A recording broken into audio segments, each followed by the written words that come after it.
Cubaan dua lelaki warga asing menyeludup minyak petrol ke negara jiran gagal selepas ditahan agensi penguatkuasaan maritim Malaysia di Pulau Landayang Pitas Kelmarin. Dalam kejadian kira-kira jam 3 pagi itu, seorang lelaki warga asing berusia 34 tahun ditahan ketika cuba terjun ke laut, manakala rakannya dapat melarikan diri ke daratan berhampiran.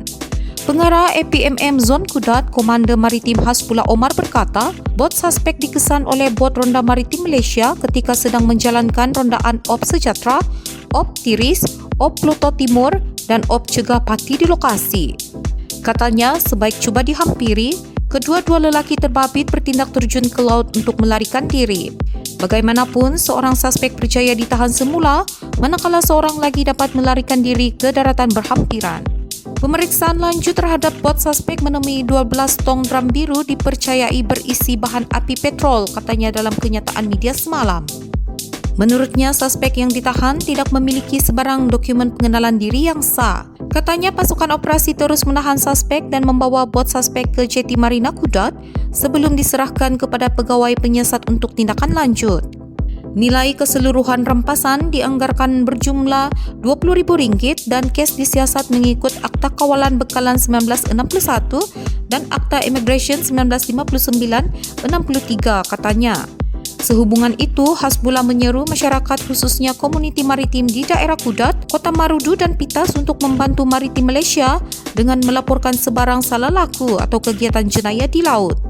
Katanya, sebarang maklumat boleh disalurkan ke Pusat Operasi Zon Kudat di talian 088 611 858 atau talian kecemasan 999 yang beroperasi 24 jam.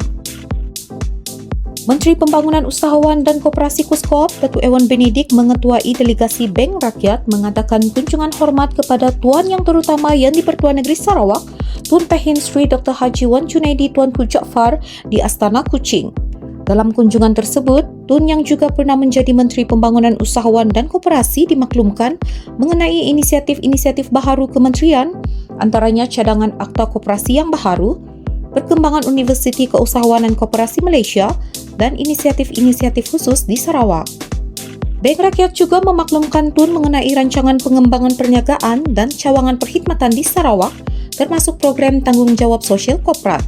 Kuskop amat menghargai segala pandangan dan cadangan yang diberikan oleh Tun semasa dalam kunjungan ini.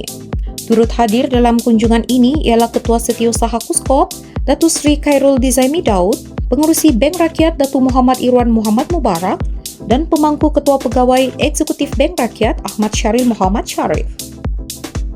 Pemimpin Pakatan Harapan Sabah menzahirkan komitmen tinggi untuk memperkukuh perpaduan kaum serta agama sambil menumpukan usaha pembangunan negeri. Pengurusi Democratic Action Party DAP Sabah, Datuk Pung Jing Tze berkata, PH bertegas untuk menolak politik perkauman yang sering dimainkan pihak tertentu. Katanya, Sabah adalah contoh terbaik untuk perpaduan kaum dan agama yang seharusnya menjadi inspirasi kepada seluruh negara. Menurut beliau, Sabah tidak perlu terikut-ikut sentimen kaum dan agama untuk meraih sokongan politik. PH Sabah komited memastikan pembangunan yang inklusif tanpa mengira latar belakang agama dan bangsa. Beliau berkata demikian ketika berucap pada majlis sambutan Tahun Baharu dan Rumah Terbuka Hari Natal PH Sabah di Dewan Pasisimpungan Sidang Injil Borneo SIB semalam. Turut hadir Timbalan Pengurusi Parti Amanah Sabah Hashim Daris dan Naib Pengurusi Majlis Pimpinan Parti Keadilan Rakyat PKR Sabah Raymond Ahwar. Bung berkata kejayaan Pulau Pinang dan Selangor di bawah pentadbiran PH adalah bukti bahawa dasar berorientasikan rakyat mampu membawa hasil memberangsangkan. Oleh itu, katanya, semua rakyat Sabah disarankan untuk memberi peluang kepada PH menerajui negeri demi kemajuan yang lebih menyeluruh. Pada majlis berkenaan, Pung turut menyampaikan penghargaan kepada Timbalan Pengurusi PH Malaysia yang juga Presiden APCO, Datuk Ewan Benedict atas sumbangannya kepada negeri Sabah. Katanya, selaku Menteri Pembangunan Usahawan dan Koperasi Kuskop, beliau membawa pelbagai inisiatif keusahawanan dan pembangunan kepada rakyat Sabah sejak 2 tahun ini. Sementara itu, Iwan dalam ucapan peresmiannya menegaskan kepentingan kolaborasi antara pemimpin dan rakyat dalam membawa pembangunan yang mempan ke Sabah. Katanya, beliau amat komited untuk terus memperjuangkan hak Sabah seperti yang termaktub dalam Perjanjian Malaysia 1963. Jawatan Kuasa Hubungan Antara Kaum Communities License Committee CLC Pertubuhan Kinabalu Progresif Bersatu APKO bagi Dewan Undangan Negeri Dun Bandau ditubuhkan secara rasminya. Mesyuarat pembentukan jawatan kuasa baru-baru ini dipengerusikan oleh Suzy Salapan yang terus dilantik sebagai Ketua CLC Dun Bandau. Suzy berkata beliau amat menghargai sokongan dan kepercayaan yang diberikan oleh semua pihak, khususnya jawatan kuasa terhadap kepimpinannya. Katanya dia bertekad untuk memastikan gerak kerja CLC Bandau terus diperkukuhkan demi kepentingan APKO di kawasan berkenaan. Penubuhan CLC Bandau akan memperkukuhkan gerakan APKO di Dun Bandau, khususnya menjelang pilihan raya negeri yang bakal berlangsung tahun ini. Menurut beliau, CLC Bandau komited untuk memperkasakan Jenderapati di peringkat akar umbi.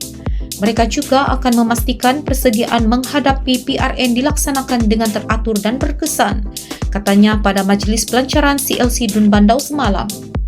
Turut hadir Timbalan Ketua Bahagian APKO Kota Marudu, Madlunat Agok Setiausaha Bahagian Jomius Pisara dan Ketua Wanita Norisia serta beberapa ahli jawatan kuasa bahagian dan ketua-ketua cawangan. Menurutnya, penubuhan jawatan kuasa ini juga menonjolkan usaha APKO untuk merapatkan hubungan antara kaum di kawasan Dun Bandau, sekaligus meningkatkan kesepaduan masyarakat dan keberadaan pemimpin bahagian. Keahlian baru dan sokongan yang diterima daripada komuniti dilihat sebagai petanda positif terhadap kekuatan APKO di kawasan Kota Marudu. Terdahulu dalam majlis yang sama, APKO Kota Marudu turut menerima borang keahlian baru daripada 31 orang dari cawangan Kampung Kudar Tagaro Dun Bandau. Langkah itu dilihat sebagai perkembangan positif bagi memperluaskan sokongan akar umbi terhadap APKO di kawasan berkenaan. Bank Rakyat Agensi di bawah Kementerian Pembangunan Usahawan dan Koperasi KUSKOP menyalurkan sumbangan sejumlah RM100,000 kepada 1,000 pelajar kurang berkemampuan daripada 45 buah sekolah di sekitar daerah Kuching, Lundu, Bau dan Padawan.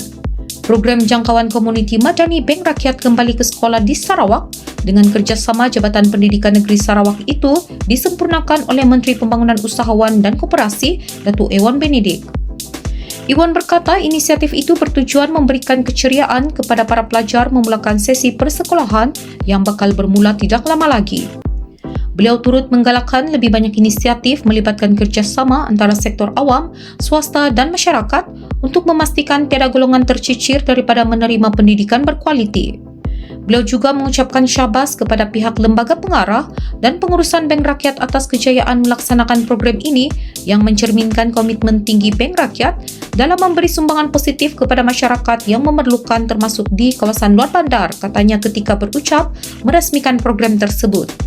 Pada majlis itu turut disampaikan sumbangan RM10,000 kepada rumah kanak-kanak Toh Puan Haja Nurkia sebagai sebahagian daripada usaha membantu memastikan kebajikan kanak-kanak ini terus terpelihara. Sementara itu, pengurusi Bank Rakyat Datuk Muhammad Irwan Muhammad Mubarak berkata, inisiatif ini bukan hanya untuk menyalurkan sumbangan dari segi material, tetapi untuk mengangkat martabat golongan yang memerlukan dan memastikan tiada sesiapa yang ketinggalan dalam perjalanan menuju kejayaan. Timbalan Pengarah Sektor Pembangunan Murid Jabatan Pendidikan Negeri Sarawak, Haji Zamzaitul Akmal Hisham Ahmad merakamkan penghargaan kepada Bank Rakyat atas keprihatinan membantu memperkasa pendidikan pelajar yang memerlukan khususnya di luar bandar. Beliau berkata inisiatif Bank Rakyat ini merupakan antara usaha yang signifikan bukan sahaja dapat membantu meringankan beban kewangan ibu bapa dalam menyediakan keperluan anak-anak yang masih bersekolah, tetapi juga terhadap perkembangan pendidikan pelajar, katanya. Turut hadir Ketua Setiausaha KUSKOP Datuk Seri Khairul Dizaimi Daud, Pemangku Ketua Pegawai Eksekutif Bank Rakyat Ahmad Syaril Muhammad Sharif dan Pegawai-Pegawai Kanan Bank Rakyat, Jabatan Pendidikan Negeri Sarawak, Pejabat Pendidikan Daerah, Pengetua, Guru-guru dan murid sekolah.